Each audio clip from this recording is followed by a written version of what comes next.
So, we all know the story of Siddhartha, right? The prince who gives it all up, leaves his palace behind to figure out this whole suffering thing, and eventually becomes the Buddha.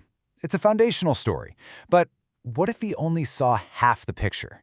Today, we're going to walk down that same road with him, but we're going to look at the other side, a parallel reflection that honestly might just change how you see, well, everything. All right, so here's the path we're going to walk together today. We're going to follow in Siddhartha's footsteps, for sure. But here's the twist. We're going to keep our eyes peeled for both sides of the road. You've got the shadows he was so focused on, and then there's the morning light he might have just missed. And somewhere in between, I think we'll uncover a really profound truth that's been hiding in plain sight this whole time. Okay, let's dive right in. The story really kicks off on that fateful night when Siddhartha decides to leave his old life behind. And he doesn't do this on a whim, He's driven by this incredibly powerful conviction, a conclusion he came to after seeing something that just completely shook him to his core. Yeah, so for the first time in his sheltered life, he witnesses old age, sickness, and death. And it hits him hard. So hard that he forms this one single belief that becomes the engine for his entire quest. Life is suffering. That's it. That's the fundamental nature of being alive. And with that thought, he steps out into the night, absolutely determined to find a way out and escape. And this is really the key image for our whole journey today. Think about it. The road he's walking has two sides, always. On one side, you've got the shadows, the sorrow, the weakness, the end. That's what he was so determined to understand.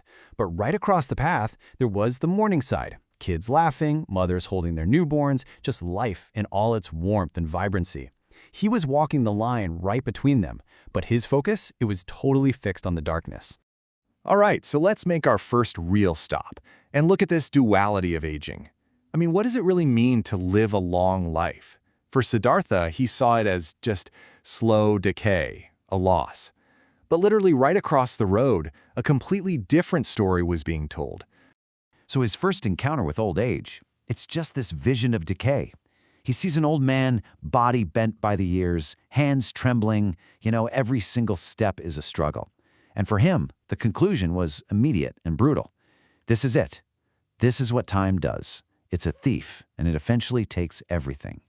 But then, you look to the morning side of the road, and there's a matriarch, just sitting there, completely surrounded by her grandkids. For her, age didn't take life away, it filled life up. Those wrinkles on her face, they weren't wounds, they were maps drawn by decades and decades of love and loss and just sunlight.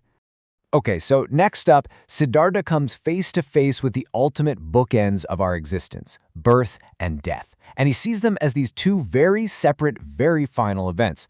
But what if they're not? What if they're more like two different notes in the exact same chord? So he sees a funeral pyre. He watches a body return to ash, the smoke curling up into the sky. And for him, the conclusion is just simple and stark. This is the end. A definitive, tragic, final stop. All roads lead to this one fire and this one silence.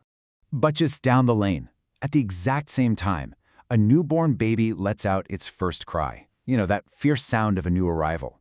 And if you look at the space between the fire and the cradle, you realize something amazing.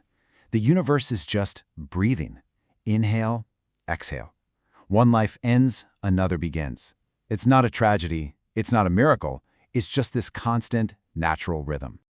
And this, of course, leads him to one of his most famous conclusions. He witnesses loss, and he starts to investigate, trying to find the source of all that pain. He zeroes in on what he thinks is the culprit. But here's the question. What if the cause of the pain is also its reason for being? He sees a widow grieving, just overcome with sorrow, and he connects the dots in a very direct way.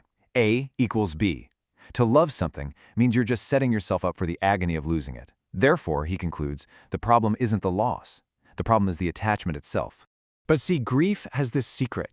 It's not just the pain of something ending. It's actually the undeniable proof of the love that existed in the first place. You can't have one without the other. And yeah, sure, love makes us incredibly vulnerable. It opens us up to getting hurt, but it also makes us vast. It expands our world in ways we could never imagine without it. Okay, so all of this, the aging, the birth and death, the love and grief, it all brings us to the absolute heart of this whole journey. This is the pivot point.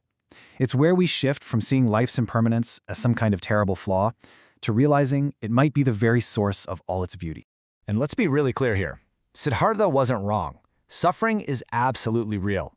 Loss is real. Nothing lasts forever. Everything he observed was true. But it was only half the truth. It was one side of a much, much larger and honestly more luminous picture. And this brings us to this beautiful idea called luminous impermanence. Just think about it for a second. If a perfect summer afternoon never ended, would it even feel special? If you knew you could never lose someone you love, would that love feel quite so precious? The value, the beauty, it's woven directly into the fact that it doesn't last. And that is the heart of it all. The very thing that causes the shadow, the fact that everything is temporary, is also what makes it shine so, so brightly while it's here. The briefness is the brightness. So what if? What if Siddhartha's journey had included this other perspective? What if he'd seen both sides of the road? Well, that leads us to a totally reimagined conclusion, a powerful alternative to a philosophy that's all about escape. I mean, just imagine it. Imagine if, after that long night of observing all the darkness, he had just stayed, waited for the sun to come up, saw the other side of the road wake up. What kind of sermon do you think he would have given then? Maybe it would have sounded something like this. He would have started by saying, "Yes, I have seen suffering." But then he would have added, "But I have also seen incredible courage." He would have seen that people don't just break, they rebuild. And his final takeaway wouldn't have been that life is something to escape, but that it's something to be experienced in its entirety. You see, it's a difference between two entire philosophies. The old view sees life as a trap, right? A crushing wheel of suffering. But this new view sees it as a rhythm, a dance, a world where grief and laughter can actually sit at the same table, where loss doesn't cancel out love. It just proves how much it mattered. And this, really, is the message for you, for me, for all of us. You, with your unique joys and your specific heartbreaks, you are not a mistake. You're an event, a once-in-a-universe kind of thing. Yeah, it's brief. And yes, it's completely unrepeatable. And it is absolutely 100% enough. So in the end, maybe the most profound teaching isn't about escaping life or transcending it. Maybe it's just about not rushing toward the silence. It's about choosing to be here for the whole messy, complicated, beautiful, heartbreaking experience. Just stay. That's the miracle.